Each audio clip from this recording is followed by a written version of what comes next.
Welcome back to the Kingdom Hearts 2 playthrough. Let's finish off this little section and try to get away from Hades. Because he is a jerk, and I like James Woods, but I don't like him all the time.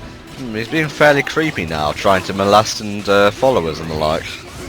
Anyway, the large bodies are back, and unfortunately they're more aggressive and annoying than ever. Ha, back there, Lance Tug. Well, I don't get it. Innuendo. Do I have to be British to get that? In your endo. Ho ho ho, nice. Mm. This move is so badass, I love doing it. I just love how that large body, power body, like down the thing. It's like, tornado, whee! Yeah, it's like a storm chaser.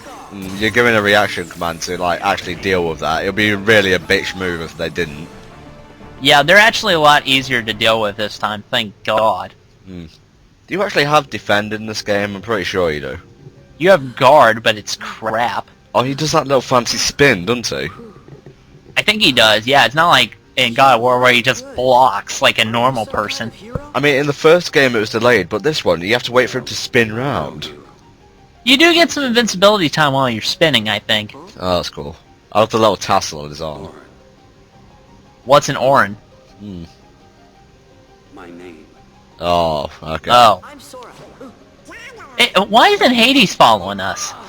Maybe he just doesn't like going through doors. He's just like, fuck it, they're too far, and he just pisses off? What's that about? Well, he just like teleport up to places. I like that reference back there where Orin mentioned the Guardian. If you've played FF10, of course, you'll get this. Well, that was a good reference, because if you haven't played the game, it doesn't matter, because you just think, oh, that's just Square Enix being philosophical again. But if you have played FF10, you will get it, so it's gratifying. You know what I'm saying? The example of a bad reference is, let's take an example, Sonic Chronicles, The Dark Brotherhood. You go to Green Hill Zone. The tale says, remember this is where Robotnik used to blah blah blah, and Sonic says, yeah, good times. That's it. Yeah, you can just imagine them elbowing each other in the side. You remember this place? Huh? You remember that game? Huh? And the laughter slowly dissolving into tears as the nostalgia is raped into the ground to support the retrophile's obsession. Ha ha! Satire. Oh, wow. Tom is pissed today. I despise retro Sonic fans. Anyway, And I'm one of them, by the way. well, meanwhile, Pete tries to be impressive but fails miserably. Take a few of those zippers off, not in that way, and maybe we'll talk. Yeah, Captain Ass Zipper. Zipper crotch. How dare you tell James Woods what to do? James Woods is pissed. He doesn't take that shit from anybody. Oh, not that thing again. Oh god, we gotta fight that guy again? Because that was wonderful the first time around. At least it's not as bad as the first game. Yeah, in the first game he was all, oh my god, and then the second one he's like, eh. He's like, oh my god, but it's in a lower pitch and not as threatening. Oh my god. That's vaguely sexual. Slip some barrier. That's the deepest you've ever gone. Oh god. I really should stop saying things. Now, if only I could go that deep all the time. Otherwise, I'll go like this all the time. You know, people take me seriously like this. Why did I have to have a built-in innuendo detector? Stop it. Innuendo detector. Wow, wow, wow. Cease the references immediately. It's like you walk into England and it friggin' explodes. Goofy, Meanwhile, let's get out of here. Goofy runs like a nonce. Okay, automatic sliding doors you can activate now. It's probably God, I locked. thought it was just like the mall. Oh. Ah. Key goes in door. Yeah, I think so. I'm gonna hit the lock and it should do something. Don't quote me on this. Oh, sweet Jesus. Here we go. Oh, mama, he looks pissed. You gotta admit, for a cartoon, Cerberus is quite intimidating. Don't just wave it around, unlock the damn thing. There we go. I mean, let's get out of here, man. I don't feel like being three-headed dog chow, alright? I mean, I know that door's unlocked, but it must be pretty heavy for them to push it apart. Now this is manly right here. It's you and Orin versus Cerberus. That's badass. Yeah, that's pretty good, I suppose. With the convenient boss barrier in place, let's get ready to fight. you want to explain some of these attacks, or shall I be on that kind of duty? You might as well take care of it. Right, first off, Cerberus has that move that every boss seems to have nowadays, Shockwave, so just simply look out for it. Second, boulders will drop from the ceiling. They're kind of random, really. Homing fireballs from the first game, gotta love those, clipping through the boss there for some reason. Nice. Yeah, of course he's got the head chomp flail and whatnot.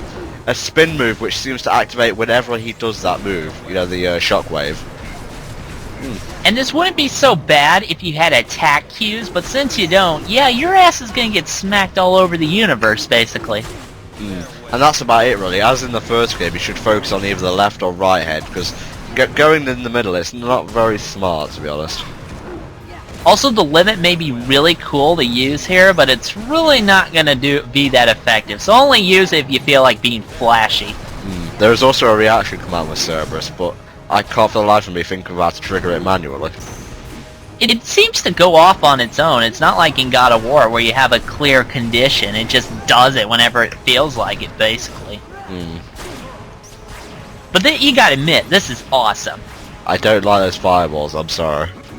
Deadly Tempest. Oh god, I'm getting what was that game called? The one Castlevania game. This is a pretty cool one. See, at this point, Kratos would have leapt up and chopped off one of these guys' heads. Or shoved the Keyblade / Blades of Chaos down his throat. That would rock. Hell yeah. Now, I did this by accident. I would recommend just attacking him normally, because, yeah, it's flashy, but it doesn't do much damage. That tornado's still awesome, though. I remember I did the battle reviews before they were discontinued, but what would you give Cerberus out of 10, just in terms of being a boss? 7. I'd give it a 6.5. It's too repetitive, in my opinion. I think I agree with the 6.5 a bit more, considering that he has no attack cues and I can't actually dodge him very well. I mean, seriously, how are you expected to, like, oh, let's assume S-rank the damn fight, if we had ranks? I mean, with no dodging abilities, it's a crapshoot. I think they actually should implement ranks if there's ever going to be a Kingdom Hearts 3. Why would they, though? No, like a boss rush mode. Maybe. I don't know. I mean, I know the Colosseum kind of does that, but I don't like the thing where you get all the way, you lose to one particularly easy boss, and then you fight a hard one, blah blah. Let's jam the Keyblade up its ass, that'll shut it up. At this point, I was just showing off, really. I am Orin! I have Orin in my party! Woo! I find it hard to believe that does a lot less damage than just hitting it normally. I know, I mean, it's hidden all over the frickin' place. You would think it would wreck his shit. Yeah, it's pretty obvious that whenever he does a shockwave jump, that he also spins around after it. Yeah, but all the same, you can't really foretell when either of those are gonna happen, so it's pretty annoying. So there's really not much else to say, it's just hitting him in the face like other bosses. Oh, come on, he's almost dead and I'm out of potions. Why aren't you killing him? You're hitting him over and over again, it's not even doing anything. Please don't tell me I have to do a reaction command to kill him. And it's not like in God of War where you just press the O button and stuff happens. No, it has to decide to trigger. Or a limit as well. All the same, this is still very annoying. Come on, you bitch, just die already. Now stop giving me a hard time. Oh, there I go. Thanks a lot, game. Fuck you, Cerberus. Wait, what? Huh? Holy... I didn't think Mickey triggered this early in the game. Hell, he always bails me out at Zaldin. I didn't realize that you could die on Cerberus and get this. Right, the main gimmick of Mickey is, when you die, there is like, I believe it's a 50% chance of him appearing, a lot less if it's earlier in the game. Like Helldragon said, he usually pops up round about the time you're at Zaldin, or you've actually met him in the game via cutscenes. And the main gimmick with Mickey is to heal Sora by continually tapping triangle to build up your drive gauge. Depending on how far along the drive gauge is, that's how much health Sora will get when Mickey disappears. If it's full, obviously you'll get a full health bar. Mickey can actually die, so you know, don't try to take too many chances. His main attacks are just attacking. You can do Pearl, which is basically like a light orb kind of attack, which actually does a lot more damage than you'd think. Mickey can actually attack bosses, but he can't land the final blow. As usual, that's Sora's job, really. And that was working so well when we tried it earlier, didn't we? Oh, yeah. See, Usually Mickey pops out like all the time when you're at a really tough fight like Zaldin, who can kiss my ass. But other than that, We'll talk more about Mickey and his appearances later in the game if we see him. let's actually kill this guy for a change. You want to try that, Sora? Epic finish, go now. Buzzing! Love it. Anyway, please join us in part 30 of the Kingdom Hearts 2 playthrough. Bye bye. See you then.